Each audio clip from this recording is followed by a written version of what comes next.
महाराष्ट्र शाही न्यूज मराठी, बातमी मागची बातमी, शोध सत्याचा। पतसंस्थेच्या निवडणुका लागल्या जातात।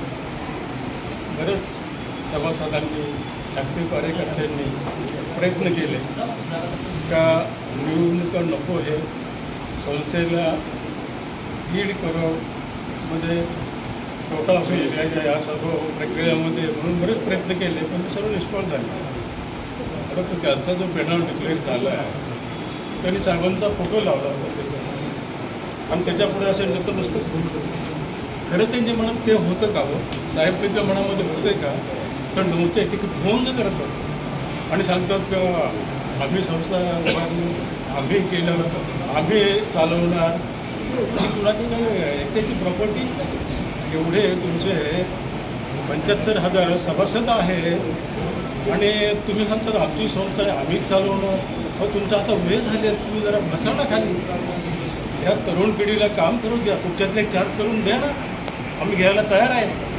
अनेक वेळा चर्चा केल्या तरी त्यांनी काय, मुलाला जन्म घालायला फक्त 1 वर्ष लागतं, पण त्या मुलाला सुशिक्षित करणं, त्याला शिक्षण देणं, त्याला चांगल्या मार्गावरती आणणं आणि सुशिक्षित करणं याला 25 वर्ष जातात। त्यांनी 1 वर्ष जर दिले असेल आणि संस्था स्थापन केली असेल ना, साहेबांनी 25 नाही 35 वर्ष घालवले आणि काही संस्थावरती नेलेले आहे। त्या माणसाने या संस्थेसाठी बलिदान दिलं, घरदार सोडलं, घराकडे लक्ष नव्हतं त्या माणसाचं। आम्ही काळजी करायचं त्याच्यावेळेस ते बाहेर दौऱ्यावरती असायचे, बाहेर फिरत राहायचे, फक्त यशो मंदिर आणि यशो मंदिर का? तर माझे कर्मचारी आहेत, हे सर्व जे कर्मचारी आहेत ती साहेबांचीच माणसं आहेत। ते म्हणत नाही की हा माझा हा तुझा, आणि हे सर्व आपले एकमेकाचे नातेवाईक आहेत।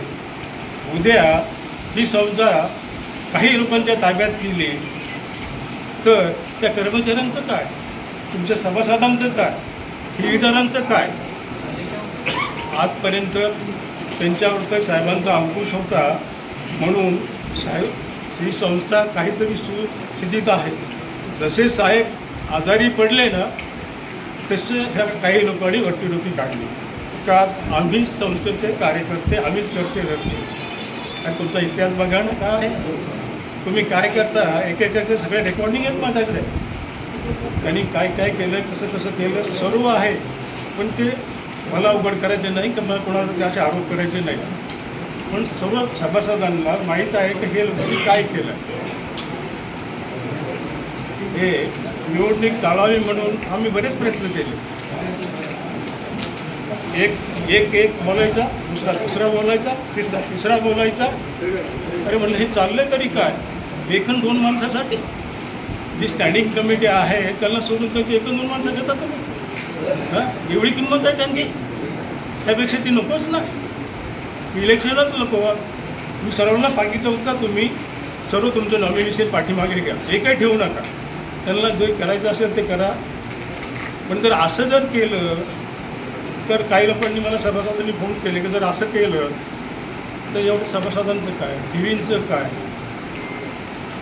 ह्या टीव्ही जे या पत्रिकेमध्ये असतात त्यांचं इन्कम टॅक्सला कुठेही रेकॉर्ड नसतं, नाहीतर ते मी आपल्या सभासदांच्या कडवील ठेवी आहेत पण त्याच्यावरती इन्कम टॅक्स नाही आहे।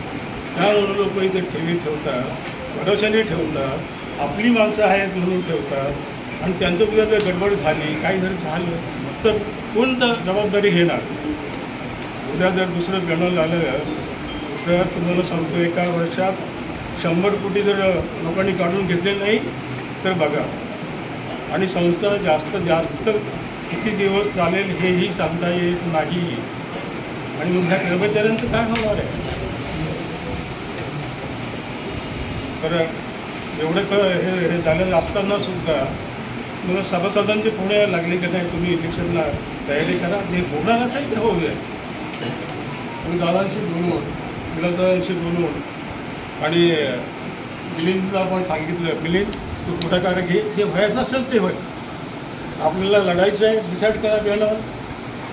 चंद्रकांतनी मीटिंग लावली आणि माझी तब्येत बरोबर असल्यानं त्या दिवशी मी आलो नव्हतो। विलासदादांनी आणि यांनी मिलिंद मीटिंगला लावल्यानंतर डिसाईड केलं ना, सगळे तयार झाले।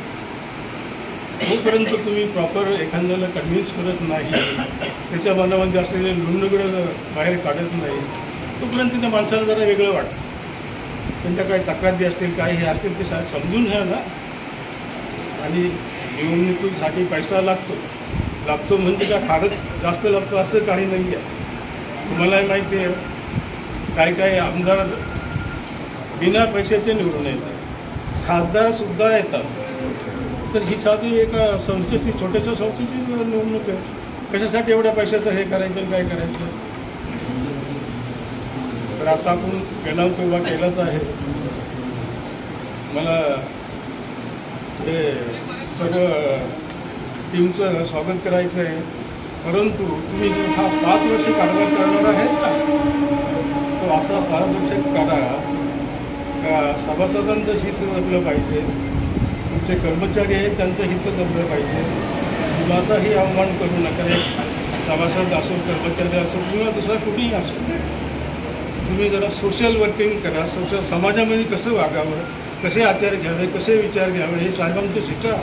माणसाला कसं टॅकल करावं, एवढं सर्व करून तुम्ही जर ह्या 5 वर्षात चांगला परफॉर्मन्स दाखवला तर पुढची 25 वर्ष तुम्हाला कोणी हात लावू शकत नाही.